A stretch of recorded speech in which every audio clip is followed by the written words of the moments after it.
जय हिंद। कहां तक ये हो गया है 10? ऑप्शन नंबर बी 10 हो ही गया है तो 11 में क्या है? आ जाएगा 11 पर 9 नंबर। बात समझे, जैसा 9 है वैसा ही क्या है? एक बल्ब को उठा करके बाहर लाए थे, यहाँ 90 डिग्री है, ये मान 24 और ये मान क्या है 10 है। कॉन्ग्रुएंस किए थे ऊपर वाले दोनों ट्रायंगल और नीचे वाले। अच्छा कैसे कॉन्ग्रुएंट किए थे आपको पता है? कहीं लिखे हैं? पहला वाले ट्रायंगल एंगल साइड से और दूसरा वाले triangle R H angle side 90 degree theta 90 degree और साइड बराबर है। ऊपर वाले कॉन्ग्रुएंट थीटा के सामने 24, यहाँ भी थीटा के सामने पूरा ए है तो बचा हुआ ए माइनस, यहाँ हो गया R H S right angle hypotenuse और कोई एक साइड बराबर है। तब यहाँ हो गया आपको बीटा के सामने 10, यहाँ भी बीटा होगा, सामने क्या हो गया 10, अल्फा के सामने ए, यहाँ भी अल्फा के सामने सब पूरा ए है 10 है, बचा ए माइनस। इस ट्रायंगल को बाहर निकालिए, ए माइनस 24 ए माइनस 10 क्या है 34। 34 कहां से आया था याद है?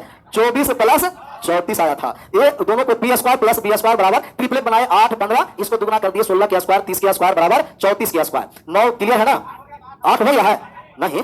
अच्छा ये भी आपको कॉन्सेप्ट बताए हैं कि अगर ऐसे कहीं भी रहे एक सर्कल में वर्ग और सभी भुजा का अर्ध व्यास मान के एक वृत्त अर्धवृत्त खींचा गया व्यास मानकर तो रंगीन भाग का क्षेत्रफल वर्ग के क्षेत्रफल के इसका कितना आंसर आ रहे थे? 36। वाह सही है 36 आंसर। बस एक ही तो आंसर किया है ना? हाँ तो सीट भी कम रहता है सिजिल में। कितना आया? 72। 36 का मल्टीप्लाई कर दिया 72। वाह अच्छा 18 आधा भी कर दो 54। क्लियर। सबसे पहले सवाल को आराम से पढ़िए। कह रहा है ट्रायंगल ए बी सी में, किसमें? ए बी सी बराबर 2 कोण ए सी बी है। तो हम मान लिए कि अगर इसको थीटा मान लिए सी को, तब ए वाले 2 थीटा होगा और एंगल बाई सेक्टर है थीटा और थीटा। इस समझ में आ गया? ए सी बी को मान लिए थीटा, तब पूरा ए बी सी कितना हो गया 2 थीटा। जब ए सी बी थीटा मान लिए तब ए बी सी 2 थीटा और 2 थीटा को हम आधा आधा कर दिए थीटा और थीटा। एडी है और बी भी एंगल बाई सेक्टर ही है। बीई भी क्या है? AD angle bisector, BE angle bisector. अगर एडी भी एंगल बाई सेक्टर है तो थीटा मान लिया, अल्फा मान लेते हैं। अल्फा और कोण ए हो गया 2 अल्फा, कोण बी हो गया 2 थीटा और सी हो गया थीटा। पूरा कोण को जब हम जोड़ दिए, कोण ए प्लस कोण बी प्लस कोण सी, तीनों कोणों का योग कितना डिग्री का होता है? 180 डिग्री। ऐड किए कोण ए प्लस कोण बी प्लस कोण सी बराबर कितना डिग्री? 100। तब कोण ए है 2 अल्फा, कोण बी है 2 थीटा, कोण सी है थीटा बराबर 180 डिग्री। अर्थात 2 अल्फा प्लस 3 थीटा बराबर 180 डिग्री। ये अल्फा और थीटा कहां से निकलेगा? अल्फा और थीटा अगर मान निकल गया तो आंसर आ जाएगा। तो अल्फा और थीटा कैसे निकलेगा? और एक और दे रखा है, ए बी किसके बराबर है? सी डी के। तो हम कह दिए कि जो ए और बी की लंबाई है वही लंबाई किसका है? सी और डी की लंबाई आपस में क्या हो गया? बराबर। अच्छा कितने लोग समझे हैं कि जो बी और ई की लंबाई है वही लंबाई ई और सी के है? कितने लोग समझ में आया? बस अब यहां आराम से पहले देख लीजिए कि बराबर क्यों हो गया भुजा? क्योंकि ये दोनों कोण आपस में क्या है? बराबर है। यहां भी थीटा है, यहां भी थीटा। किसी त्रिभुज के 2 कोण बराबर तब दोनों भुजा भी बराबर। अर्थात बीई बराबर क्या हो गया? ईसी। पहले से तो दिया हुआ था। एक हमें रिजल्ट दे रखा है कि जो एबी की लंबाई है वो किसका लंबाई है? सीडी का। लेकिन एक रिजल्ट हम लोग निकाल दिए कि जो लंबाई बीई का वही लंबाई ईसी का। ये हम लोग रिजल्ट निकाले हैं। पहले से वो गिवन था, दूसरा रिजल्ट निकाल दिए। कैसे निकाल दिए? एंगल से कि त्रिभुज में 2 भुजा 2 कोण बराबर तो ये दोनों भुजा आपस में बराबर होगा। अच्छा क्या सर्वांशम हम किसी को बना दिया सर्वांशम? साइड एंगल साइड से त्रिभुज हो गया सर्वांशम। Side angle side, side angle side, side angle side, एक त्रिभुज सर्वांशम हो गया। छोटा एक ट्रायंगल निर्माण करना पड़ा। कौन सा ट्रायंगल? तो कहिएगा डीईसी सर्वांशम त्रिभुज हो गया। ये छोटा वाले और एबीई दोनों का दोनों ट्रायंगल क्या हो गया? सर्वांशम। सर्वांशम हो गया तो सभी संगत भुजा बराबर होगा। थीटा के सामने डीई, तब इसमें भी थीटा के सामने ए, अर्थात डीई का जो लंबाई है वही लंबाई हो गया ए और डीई और एई लंबाई हो गया आपस में बराबर। तब जो एई की लंबाई हो गया वही लंबाई डीई का। किसी भी त्रिभुज के फिर दो भुजा बराबर हो गया और अगर 2 भुजा बराबर तब कहेंगे कि दोनों कोण भी आपस में बराबर होगा। दोनों भुजा बराबर तो ये अल्फा है तो ये भी क्या हो जाएगा? अल्फा हो जाएगा। तो इसे हम अल्फा लिख दिए। अभी भी काम नहीं बना है। ये क्या हो गया? अल्फा लिख दिए, अल्फा तभी अल्फा है। अब आगे बताइए कि जब ये अल्फा है तब बाकी ए वाले अगर पूरा कोण निकलता है तब बराबर होगा। थीटा के सामने ई अल्फा हो गया और यहाँ अल्फा के सामने क्या हो गया? ई और सी। और थीटा अल्फा यहाँ 2 अल्फा है ना, 2 अल्फा के सामने क्या है? देखिए तो सर डी और ए, 1 मिनट गलती लिख दिया ना, ए वाले ऊपर वाले ना होगा, ये तो गलती लिख दिया। आप लोग भी नहीं बोले, ऊपर वाले अल्फा ना। अच्छा ये थीटा के सामने डीई है, 2 अल्फा के सामने बीई और बीई किसके बराबर है? इसी के बराबर है। तो इसी के सामने यहाँ क्या हो जाएगा? 2 अल्फा। 2 अल्फा समझ में आया? तब आगे बढ़ेंगे।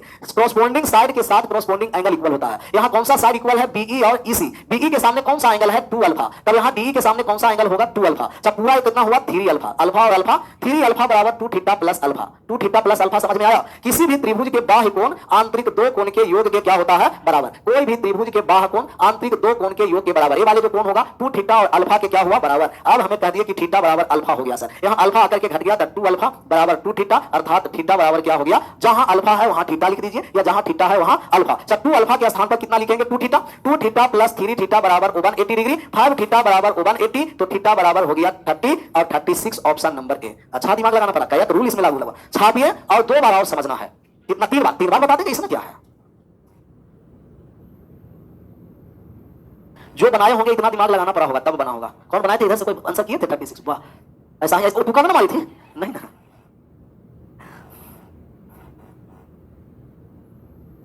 कौन आया पूछो तो कंग्रुएंस ट्रायंगल से कितने प्रॉपर्टीज से कंग्रुएंस हो सकता है और कितने प्रॉपर्टीज से सिमिलर हो सकता है। सिमिलर के लिए 3 प्रॉपर्टीज बताए, एंगल, एंगल, फिर एंगल, यहां साइड क्यों? सिमिलर में साइड नहीं, सिर्फ एंगल। पहला में डबल है, दूसरा में ट्रिपल है और तीसरा में ट्रिपल एस। किसी त्रिभुज के 2 कोण बराबर हो जाए, तीनों कोण बराबर हो जाए या तीनों भुजा का रेशियो बराबर हो।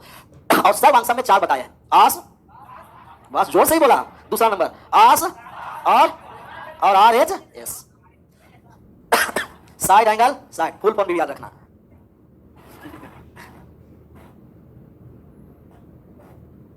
छपा गया? कब तक छपाएगा? यदि 2 त्रिभुज सर्वांगसम हो गया तो इनका सभी संगत भुजा बराबर, सभी संगत कोण बराबर, अंतःवृत्त के त्रिज्या दोनों के बराबर, परिवृत्त के त्रिज्या बराबर, एरिया बराबर, परिमाप बराबर, माध्यिका बराबर, ऊंचाई बराबर। सभी सर्वांगसम त्रिभुज को समरूप त्रिभुज कह सकते हैं, परंतु सभी समरूप त्रिभुज को सर्वांगसम त्रिभुज नहीं कहेंगे। सर्वांगसम समरूप होंगे परंतु समरूप सर्वांगसम नहीं होंगे। आगे अगला नंबर सवाल डायरेक्ट आ जाते हैं। जब 8 हो ही गया है, एक बार समझना भी है ना, एक बार नहीं, इसको कितना बार समझना है? 2 बार। जब तक इसको नहीं मिटाएंगे तो समझ में आएगा कैसे? अब समझ में आ रहा है ना? अब आ जाइए डायरेक्ट 9 नंबर पर, 10 पर। ये ट्रायंगल ए बी सी और डी। अच्छा आप लोग ना भी कहते, चल भी आते कहिए, कहते कि 10 पर आ जाइए तो हमारे वाले नहीं थे, क्योंकि मिटाए थे। कम से कम समझने के बाद आगे बढ़ते। ए बी सी अच्छा सवाल आ गया, बनाने के बाद पता चला कि सवाल अच्छा था। पहले से लग रहा था कि आसान था, लेकिन जब बनाने लगे तो 2-3 रूल लग गया, तब लगा कि सवाल मेंस लायक है, ये पीटी लायक नहीं है। दिया गया त्रिभुज एबीसी में ए बी सी बराबर 2 एसीबी। हम मान लिए कि एसीबी का मान कौन सा है? थीटा। जरूरी थोड़ी थीटा मानेंगे, अल्फा भी मान रहने दीजिए, बार बार बदलना पड़ेगा वहां भी। यहां मान लिए थीटा तो 2 theta angle by sector theta, और एडी भी एंगल बाई सेक्टर है तो अल्फा ही मानते, लेकिन अल्फा बाई 2 करना पड़ेगा। तो जहां आधा करना है दुगना मानेंगे, तब हो गया अल्फा और ए हो गया अल्फा एंगल बाई सेक्टर। ए भी एंगल बाई सेक्टर था। मान हमें ए बी और सी डी आपस में क्या दे रखा है? बराबर। तो हम कहेंगे कि जो लंबाई आपको एडी का होगा वही लंबाई आपको सीडी का होगा, सीडी का। अब कोण बराबर भुजा बराबर तो हम समझ गए कि सर्वांगसम होगा। सिर्फ कोण बराबर रहता तो समरूप, कोण के साथ भुजा बराबर हो गया तो सर्वांगसम होगा ही। अगला हम देखें यहां से, ये वाले थीटा है, ये वाले थीटा है। कौन सा त्रिभुज में देखें? त्रिभुज बीई और सी में। त्रिभुज बीई सी में थीटा के सामने बीई है, थीटा के सामने ईसी है, तो हम कहेंगे कि जो लंबाई, कौन लंबाई? जो लंबाई बी और ई का होगा वही लंबाई ई और 2 भुजा बीच का कोण, 2 भुजा और बीच का कोण। साइड एंगल इस सास वाले प्रॉपर्टी से, कौन से वाले? हाँ, सास वाले प्रॉपर्टी से लगा। साइड एंगल, साइड से त्रिभुज क्या हो गया? लेकिन त्रिभुज तो बन ही नहीं रहा है, तो हम कहेंगे त्रिभुज के लिए क्लोज्ड फिगर चाहिए। यहां से डॉट लाइन के द्वारा मिला दिए, तो कौन सा त्रिभुज हो गया? डी। सास त्रिभुज नहीं है, प्रॉपर्टीज है। कहां कैसे कैसे कॉन्सेप्ट आप लोग पढ़ते हैं? ये तो सास के प्रॉपर्टीज से बराबर हुआ, लेकिन बराबर हुआ ट्रायंगल, कौन सा? डी सी और ट्रायंगल बी ए और ई। अच्छा, इसमें थीटा के सामने क्या है? डीई। कॉरस्पॉन्डिंग एंगल के सामने कॉरस्पॉन्डिंग लेंथ इक्वल, और कॉरस्पॉन्डिंग लेंथ के साथ कॉरस्पॉन्डिंग एंगल इक्वल। थीटा के सामने डीई है, तब इस वाले में थीटा के सामने क्या है? एई। डीई और एई बराबर हुआ, तभी वाले कोण अल्फा है, तभी वाले कोण क्या हो गया? अल्फा। अच्छा, अब बराबर ई और सी किसके बराबर है? बी और ई का। तो ई और सी के सामने कोण डी पर बनेगा, लेकिन बी और ई के सामने वाला कोण कितना है? अल्फा और अल्फा, तब यहां हो गया अल्फा और अल्फा 2 अल्फा। किसी भी त्रिभुज के बाह्य कोण सामने के अंतः कोण के योग के, त्रिभुज के बाह्य कोण 2 सामने के अंतः कोण के योग के बराबर होगा। यहाँ ये अल्फा है और यहाँ 2 थीटा है, बराबर। ये वाले पूरा कितना हो गया? 3 अल्फा। तो alpha plus 2 theta, alpha plus ई कैसा लिखा गया? अल्फा प्लस 2 थीटा बराबर 3 अल्फा हो गया। यहाँ से अल्फा आकर के घट गया, 2 थीटा बराबर 2 अल्फा, अर्थात थीटा बराबर, जहाँ थीटा है वहाँ अल्फा करेंगे और अल्फा है जहाँ थीटा। 2 अल्फा के स्थान पर डायरेक्ट 2 थीटा लिख दिए, 2 अल्फा के स्थान पर डायरेक्ट 2 थीटा लिख दिए। 2 theta 3 theta 180, 5 theta 180 degree, theta बराबर 36 डिग्री। 8 हो गया, 9 तो हो गया था, 10 पर आ जाइए। 10 नंबर सवाल का आंसर किए हैं। वाह, बनाए थे कल तो बताए थे, वही याद होगा। 4 और 3 7, ये जोड़ करके 7 आया। लेकिन 7 आया कैसे, हम बात को हम लोग समझेंगे। ये शिफ्टिंग मेथड लगाएं। कौन सा मेथड लगाएं? शिफ्टिंग मेथड हम लोग अर्थमेटिक में भी लगाएंगे, ज्योमेट्री में भी लगाएंगे, मेंसुरेशन में तो और शिफ्ट करके आसान तरीके से रंगीन भाग वाले क्षेत्रफल को शिफ्ट करके बनाएंगे तो आसान तरीका से सब बनता चलेगा। तब यहां हो गया 7 सेंटीमीटर। कैसे? 4 और 3 7। सबसे पहले समझिए कि 45 डिग्री है। कितना डिग्री है? अगर हम इसे थीटा मान लें तो कितने लोगों को समझ में आया कि ए वाले हो जाएगा 45 माइनस थीटा?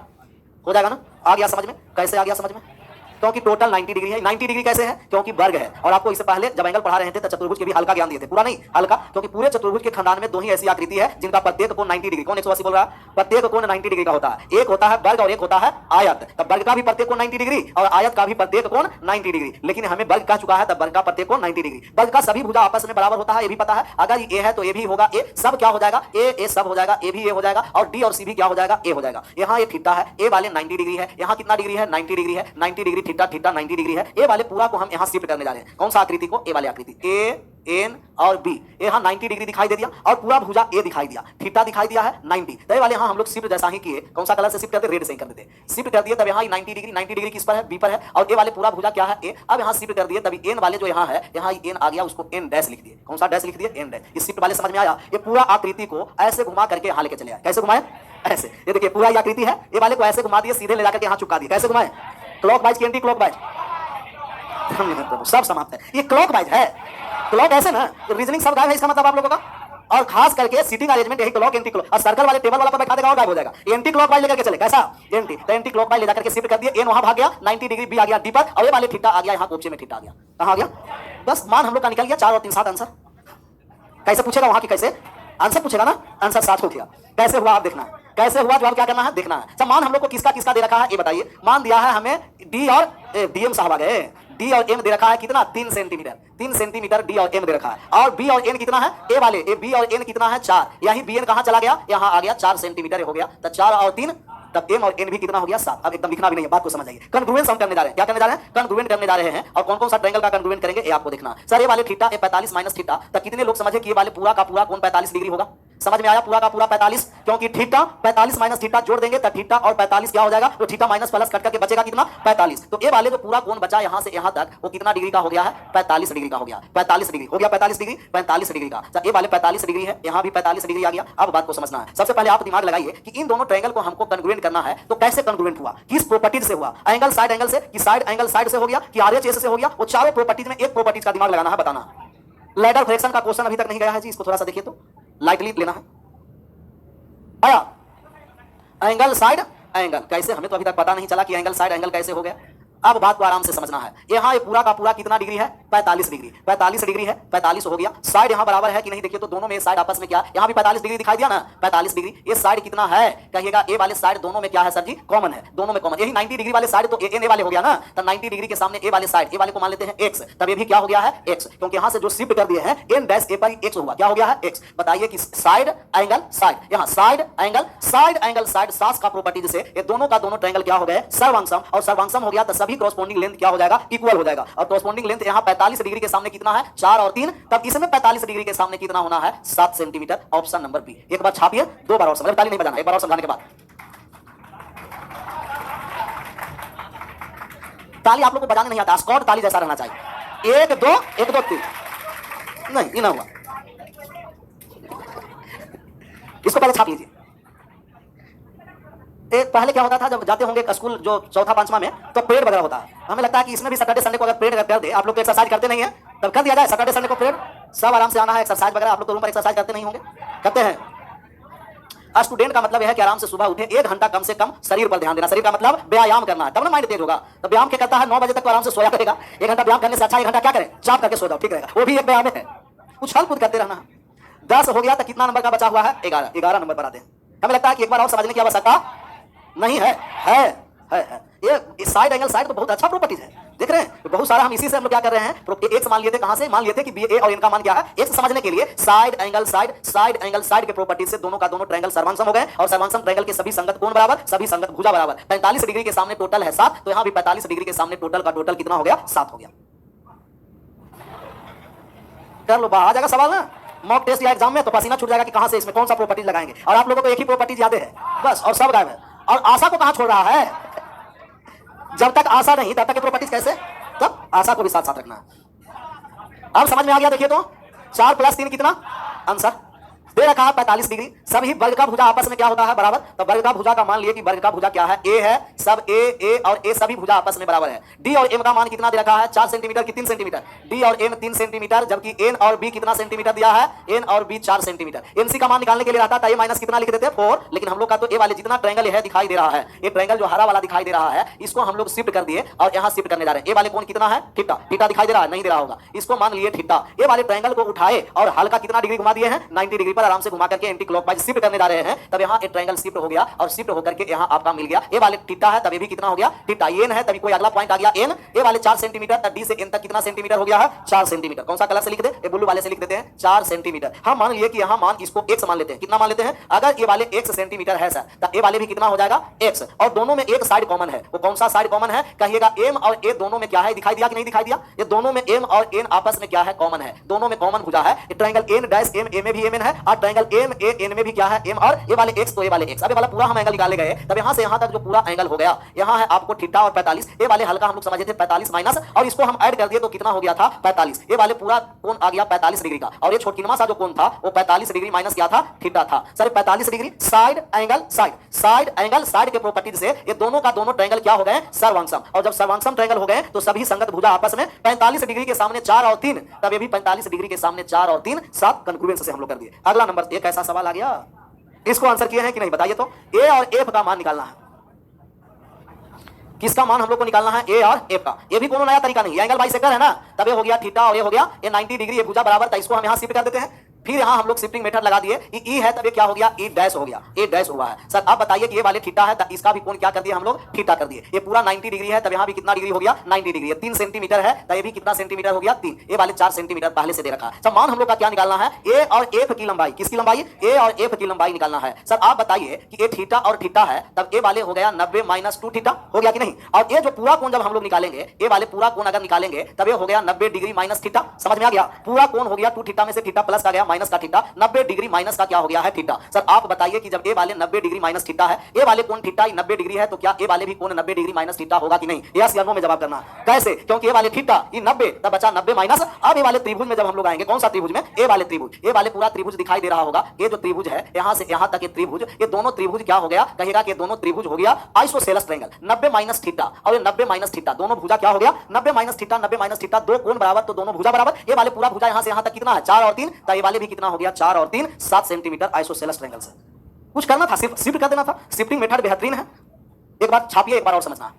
अभी दोनों सवाल को जाकर के 2-3 बार और बनाइएगा तब होगा। जब पीछे वाले तो रिवाइज नहीं करते होंगे क्योंकि छुट्टी में सब समय बर्बाद हो गया है, लेकिन अब कम से कम रिवाइज करना। आप लोग को रिवाइज भी नहीं करने आता है, कैसे रिवाइज किया जाता है, बताइए कैसे रिवाइज किया जाता है, नहीं पढ़ेंगे रिवाइज होगा। जैसे मान लिया जाए कि अभी सिमिलर ट्रायंगल का समाप्त कर दिए, समाप्त हम लोगों का होने वाला है कंग्रुएंस। सैटरडे संडे छुट्टी दिया गया है रिवाइज करने के लिए, तो आप क्या रिवाइज करते रहते हैं सैटरडे संडे के, पता ही नहीं चलता है। अब सिमिलर ट्रायंगल में कितना क्वेश्चन है, और ओवर कितना क्वेश्चन है, लगभग 40 क्वेश्चन, लगभग 40 मान लेते हैं, ऐसे 40 से ज्यादा होगा, तो लगभग कितना क्वेश्चन है, 40। अगर सिमिलर ट्रायंगल का 40 क्वेश्चन है और कल सैटरडे है बनाने लगे, तब आप लोग क्या करते हैं कि आराम से जितना बार रिवाइज करेंगे ना, शुरू से लेकर अंत तक 40 बनाने के बाद दम लेंगे। ऐसा ही करते हैं ना, ऐसा ही होना भी चाहिए, लेकिन ऐसा होना चाहिए फर्स्ट टाइम। पहला बार रिवाइज किया, 40 के 40 क्वेश्चन बनाए। अच्छा, ये बनाने के लिए कॉपी डायरेक्ट नहीं देखना है, सबसे पहले 40 क्वेश्चन को विदाउट कॉपी अगर बनाइएगा तब 20 ऐसा क्वेश्चन होगा कि डायरेक्ट लग जाएगा। 20 क्वेश्चन में कॉपी देखने की आवश्यकता, लेकिन 20 क्वेश्चन को सोल्यूशन देखना पड़ेगा तब आगे बनेगा। तो जो 20 क्वेश्चन को सोल्यूशन देखना पड़ रहा है उसको टिक आउट कर दिए।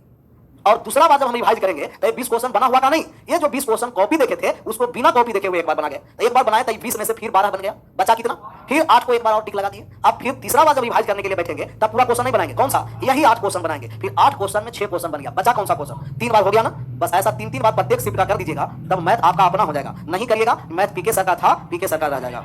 अब आप लोग समझिए कि आप अपना बनाना है कि यही छोड़ देना है, इसमें कौन ताली मारना है, कुछ भी हो। हाँ, अच्छा आइडिया देने के लिए वो, तब एक बार और बताओ, मिटा दिए, एक बार और समझना। अब ये मिटाने के लिए बताएं। अब एक बार समझने के बाद ये क्या लिख रहा है रणवीर भैया, ये पहले आराम से समझ लो, सब होता रहेगा। यूं ही हर कदम पर मत लड़खड़ाओ, यूं ही हर कदम पर, कामयाबी पानी है तो संभल जाओ, कामयाबी पानी है तो, लेकिन होने वाला आप लोग से है नहीं। कामयाबी पानी है तो संभल जाओ, मत शोर करो अपने प्रयासों का, मत शोर करो अपनी प्रयासों का, खामोशी से अपनी जिंदगी बदल जाओ। फिर तारीफ बता दिया, खामोशी से, लेकिन आप लोग हल्ला करने वाले हैं।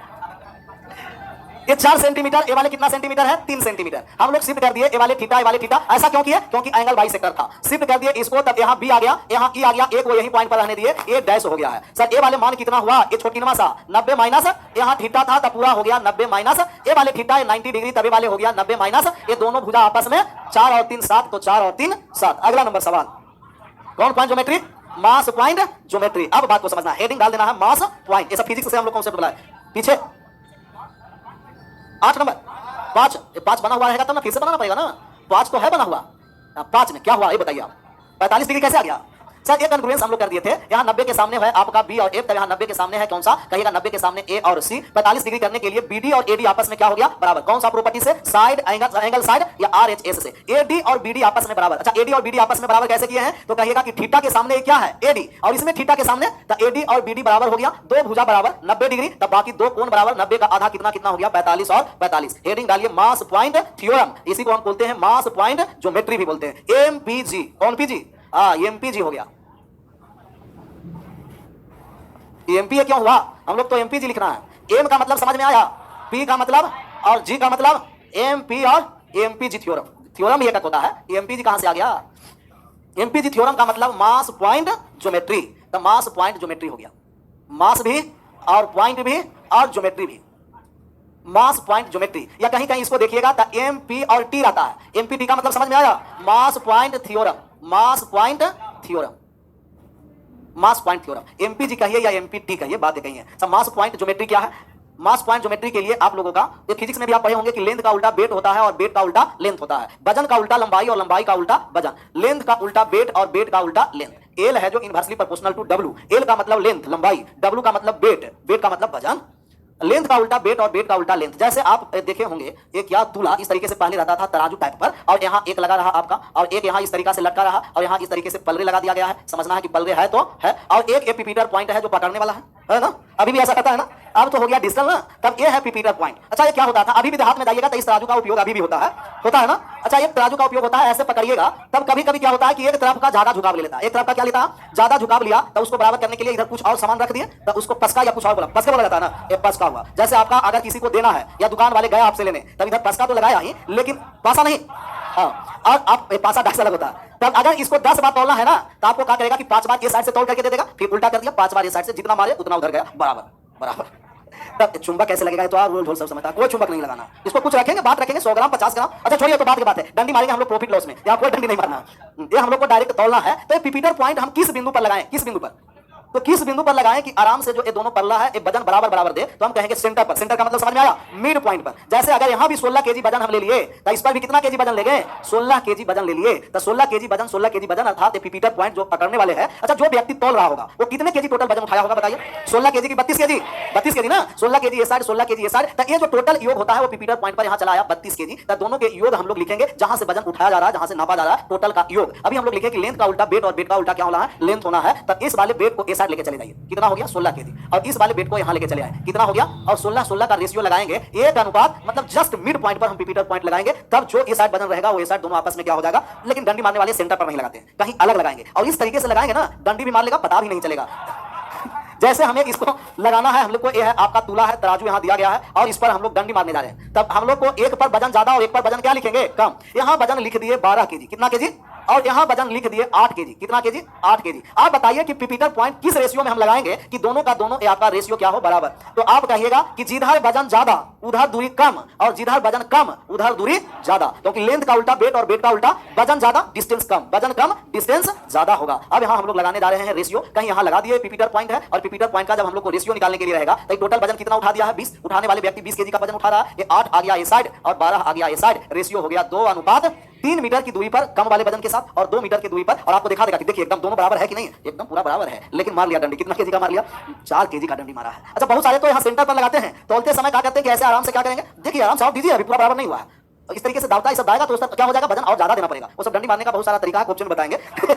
अभी बात समझ में आया? लेंथ का उल्टा वेट और वेट का उल्टा, जिस और वजन ज्यादा लंबाई कम रखना है, और जिस और वजन कम लंबाई विशेष। कल आ जाएगी सोमवार का, कल नहीं, कल तो चलेगा रेशियो का हम लोग का, वो मैराथन चलेगा, लेकिन सोमवार